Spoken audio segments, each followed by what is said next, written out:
Hello, everyone, and welcome back to our show. You know we love diving deep into topics that you're curious about, and today's no different. Yeah, this one comes straight from you, our amazing listeners. Always love getting your suggestions. Keeps us on our toes, for sure. So today we're tackling something pretty universal, something I think we've all wrestled with at some point. Oh, absolutely. And it's a concept explored in depth in Steven Pressfield's Do the Work, this idea of resistance. Yeah, resistance almost has a kind of ominous ring to it, doesn't it? It does, but it's a really powerful way of thinking about that force that holds us back from, actually doing the things that we know deep down we want to do. Like it's not just laziness or procrastination, is it? There's something more insidious at play. Exactly. Hmm. Pressfield describes it as this almost like an invisible enemy, this force that specifically pops up when we're about to do something that really matters, when we're on the cusp of creating something meaningful, making a positive change. So it's not just about avoiding, say, doing the dishes or putting off laundry. Right. This is about those bigger goals, those dreams that we have. Things starting that business, writing that book, finally committing to a healthier lifestyle. Anything that really requires us to step outside of that comfort zone? You got it. Hmm. It's any act that favors long-term growth over that instant gratification. Which, let's be honest, most of us gravitate towards the instant gratification. It's human nature. It is. And Pressfield's book really kind of shines a light on how this resistance can show up in just about every area of our lives. It could be creative pursuits like writing, painting, music. But it can also be in more practical things like starting a business, finally tackling those finances, getting in shape. Even things like personal development, spiritual growth, even overcoming addiction.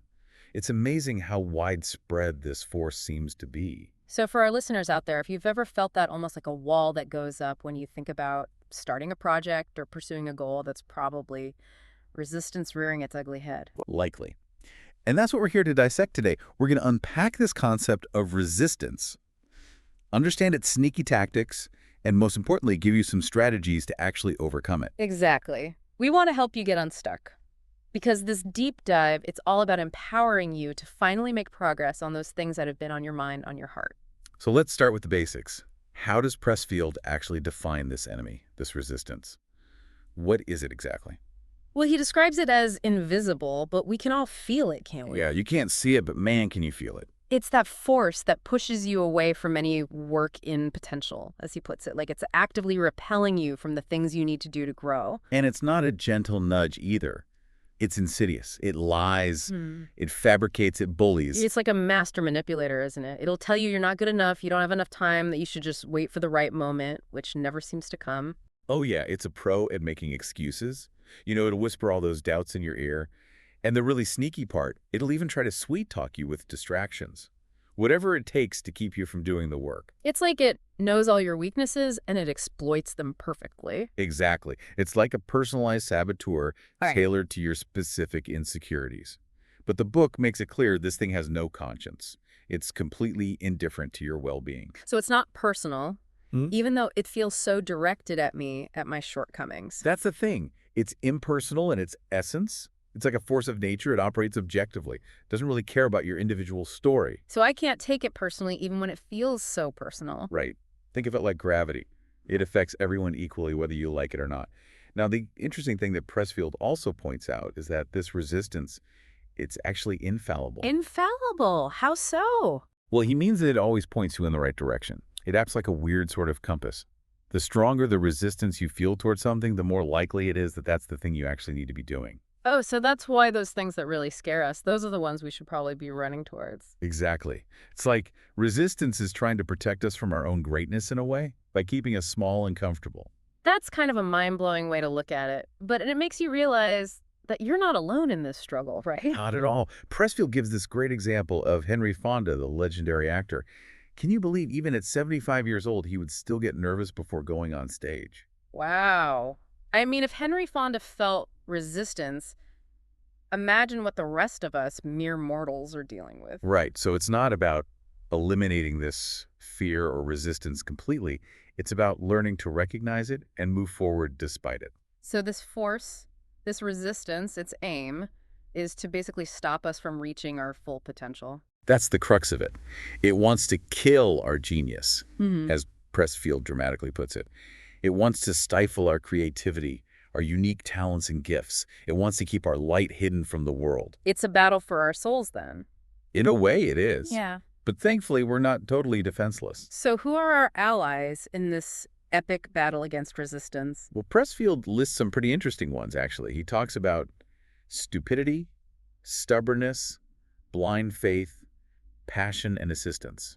Okay, wait, stupidity. How can that possibly be a good thing? Haha, right. But hear me out.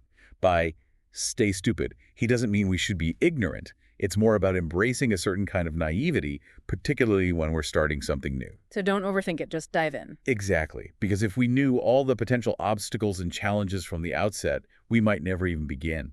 He uses examples like Charles Lindbergh, Steve Jobs, Winston Churchill. These are people who achieved extraordinary things, partly because they didn't let themselves get bogged down in the sheer improbability of it all. So a little bit of ignorance can actually be bliss sometimes. Sometimes it's essential. It's about having just enough audacity to take that first step without getting paralyzed by doubt. Okay, that makes sense. And stubbornness, that one seems a little more straightforward. Right. Be stubborn is all about that sheer refusal to give up. Once you committed to something, you have to dig in your heels and keep going no matter how hard resistance tries to push you back. It's about that grit, that determination to see it through. I think we all need a healthy dose of stubbornness when pursuing our goals. Absolutely. Then there's blind faith. So not just faith, but blind faith. Yeah, this is about having belief in something unseen, something beyond just the rational evidence. It's about trusting that the potential and resources will be there even when you can't see them yet. So trusting the process, trusting your gut even when things are uncertain. Exactly. And passion, that's another big one. I guess when you're feeling that resistance, it can be easy to lose your passion for the project. That's what resistance wants. But Pressfield says the opposite is actually true.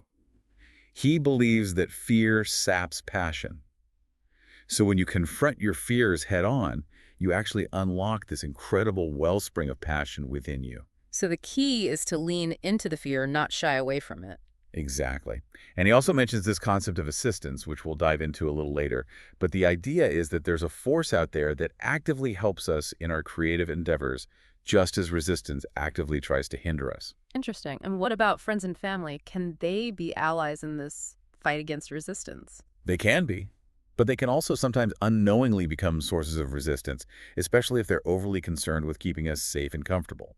I can see that. Sometimes the people closest to us can unintentionally hold us back from taking risks. Right.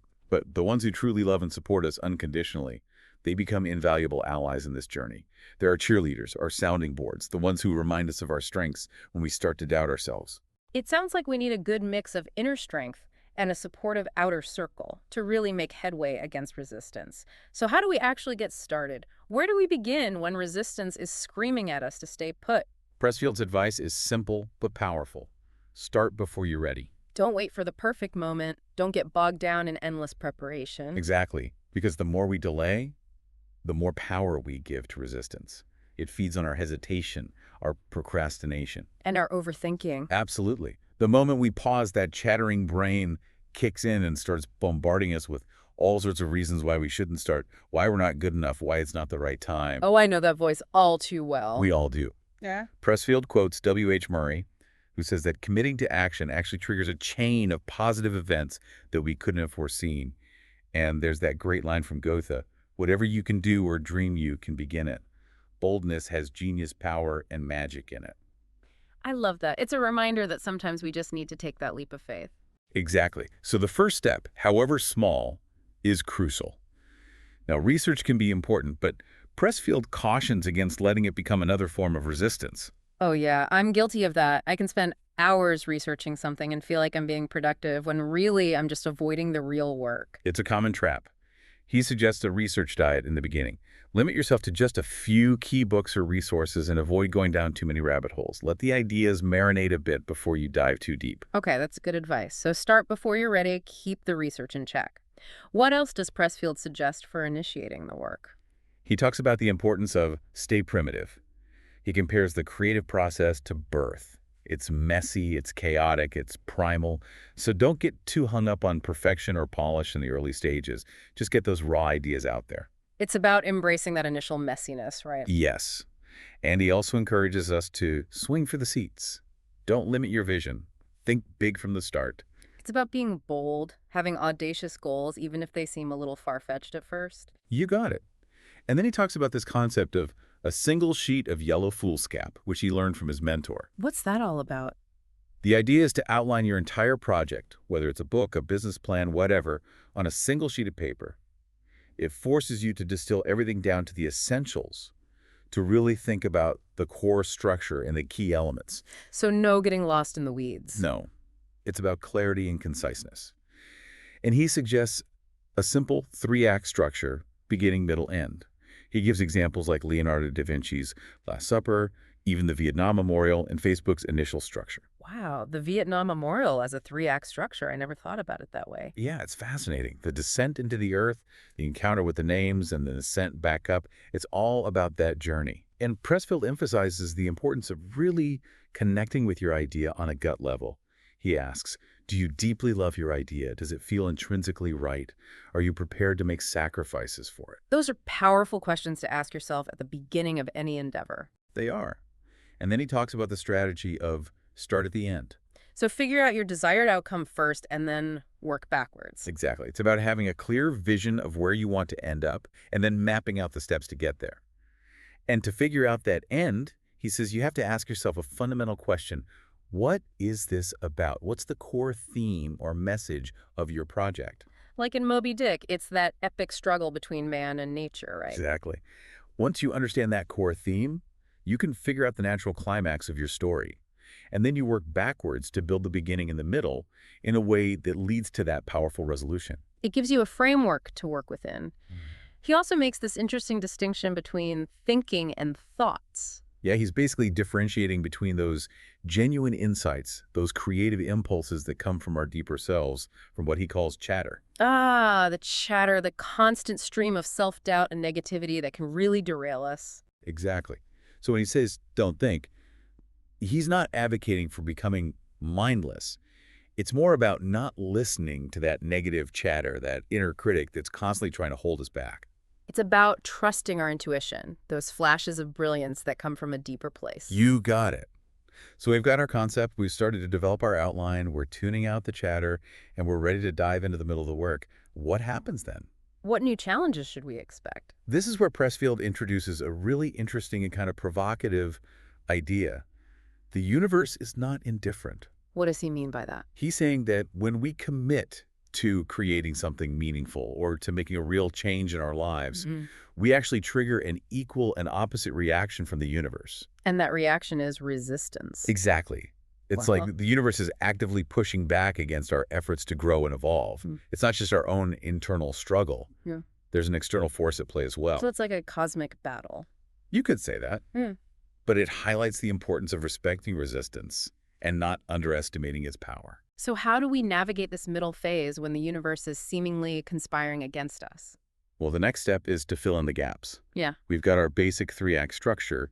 Now we need to populate it with the meat of the project. So fleshing out the details, adding the scenes, the events, the key elements that will move the story or the project forward. Exactly. And this is where more in-depth research can be helpful, but again, with caution. Right, we don't want research to become another form of procrastination. Definitely.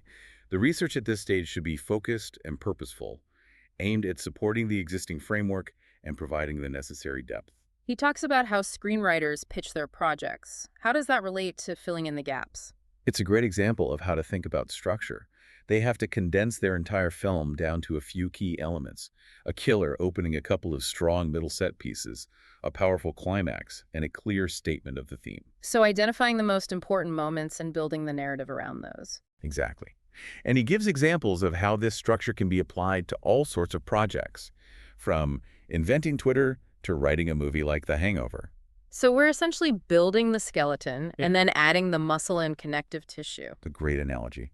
And once you've got a good sense of those key elements, the next step is to cover the canvas. So get that first draft done no matter what. Yes, don't get hung up on perfection at this stage. Just focus on getting the whole thing down from beginning to end, even if it's rough and messy. It's all about maintaining momentum. Absolutely. Imagine you're being chased by a lion. You're not worried about running gracefully. You just want to get to safety. Makes sense.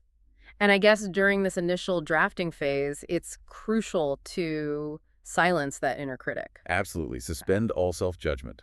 That's key. Yeah. It's not the time for editing or refining, just pure creation. Easier said than done, but I get it. It's about getting out of our own way. Exactly. And Pressfield even encourages us to embrace those crazy ideas, those unconventional thoughts that pop up. So the weirder, the better. Sometimes. Because those out there ideas can often lead to the most innovative breakthroughs. So stay open to those unexpected flashes of inspiration. Yes. And remember, ideas do not come linearly. You might come up with a brilliant scene for the middle before you've even figured out the beginning. That's okay. Be ready to capture those ideas whenever they strike. So always have a notebook or voice recorder handy. Definitely. Don't let those gems slip away. It's like the creative process is a dance between action and reflection, right? It is. Yeah. But it's important to keep those two modes separate, especially in the early stages. Initially, it's all about action.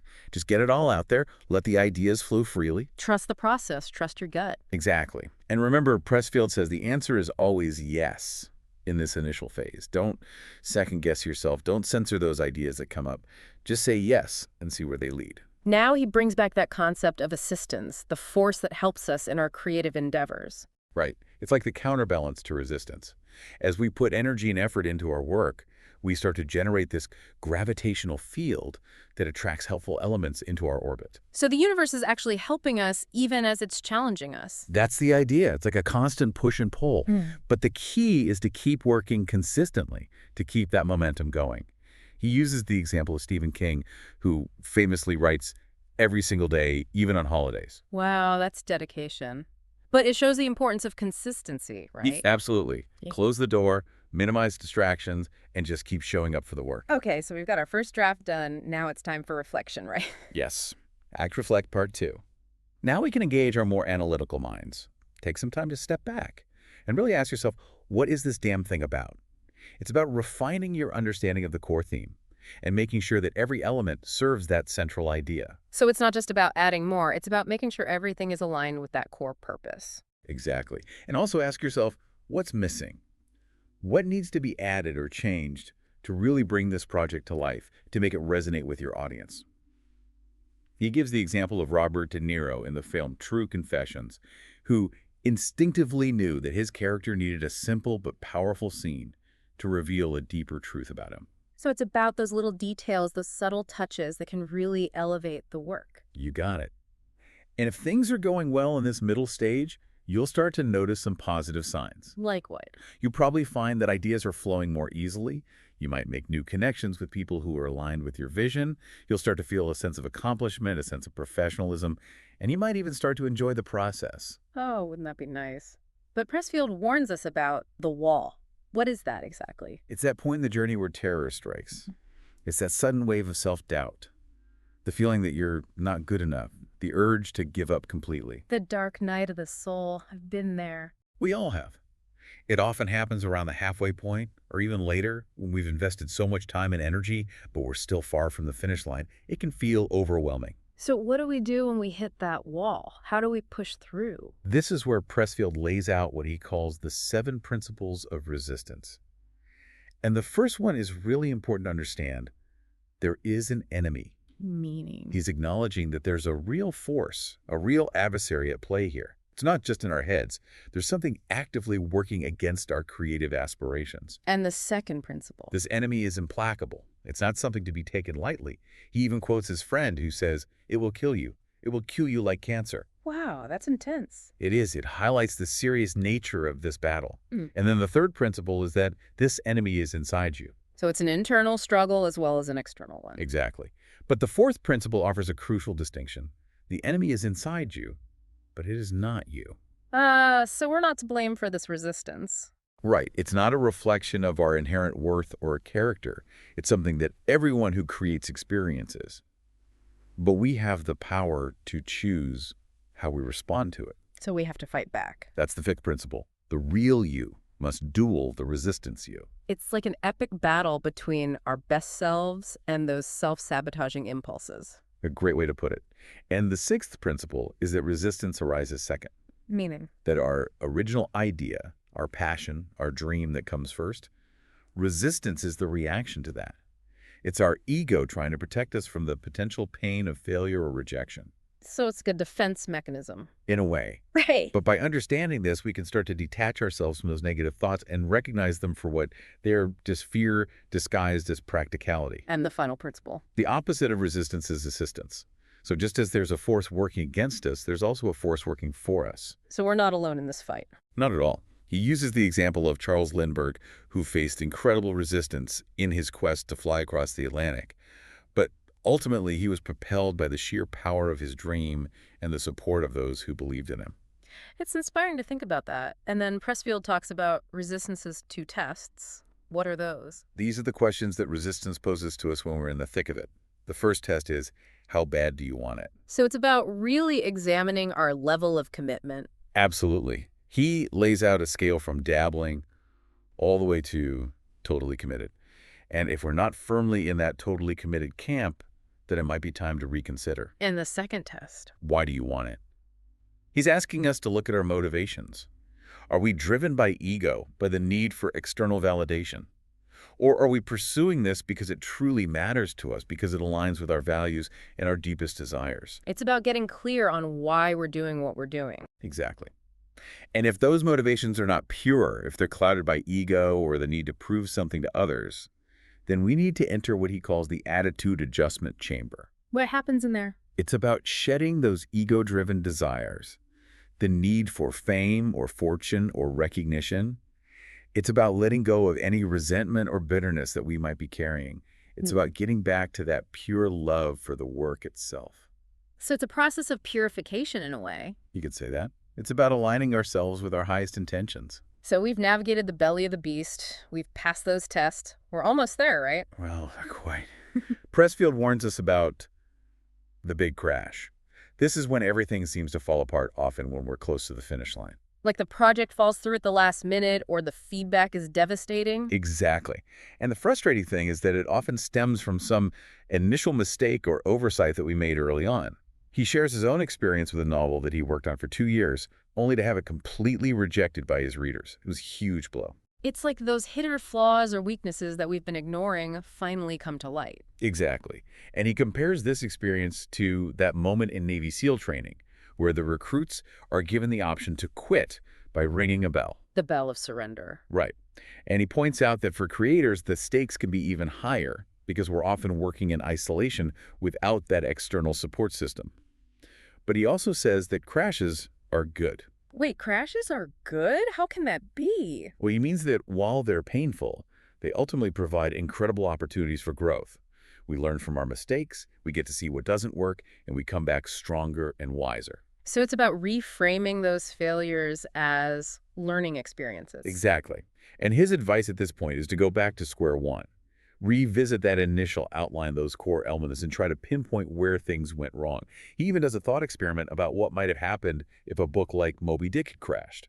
And the feedback was that Captain Ahab wasn't compelling enough as a character. Right. And so he suggests ways to make Ahab more complex, more driven, more obsessed.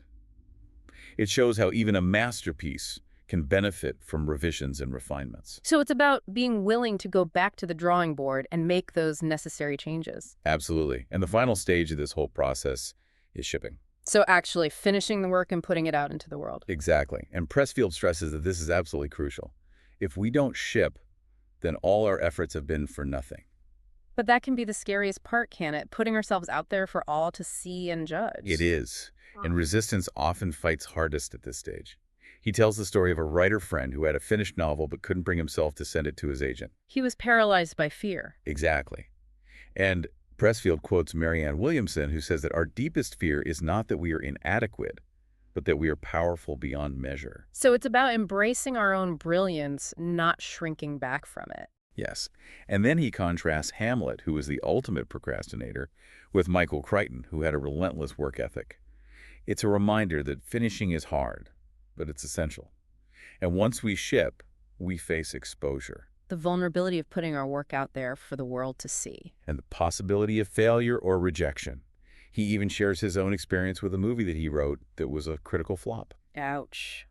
But he survived. He did. And he learned from it. But the key takeaway is that once we overcome resistance at this final stage, its power over us diminishes. so we become more resilient, more confident in our ability to create and to ship. Exactly. We realize that we can handle rejection, that we can bounce back from setbacks, and that the work itself is what matters most. So for our listeners who are on their own creative journeys, what's the most important thing to remember? That resistance is a natural part of the process. It's not a sign that you're doing something wrong. It's actually a sign that you're on the right track, that you're pushing yourself to grow and evolve. So don't let resistance win. Exactly. Recognize it for what it is. Yeah. Enlist your allies. Stay committed to your vision and keep shipping that work. Great advice. So as we wrap up this deep dive, what's the final question that we want to leave our listeners with? Think about your next work. Yeah. What is it that you're meant to create? What is it that you're holding back from bringing into the world? And how can you apply the principles we've discussed today to overcome the resistance and make it a reality? What an inspiring way to end. Thank you so much for joining us for this conversation. It's been a pleasure. Until next time, keep creating, keep pushing those boundaries, and never let resistance stop you from doing the work that you're meant to do.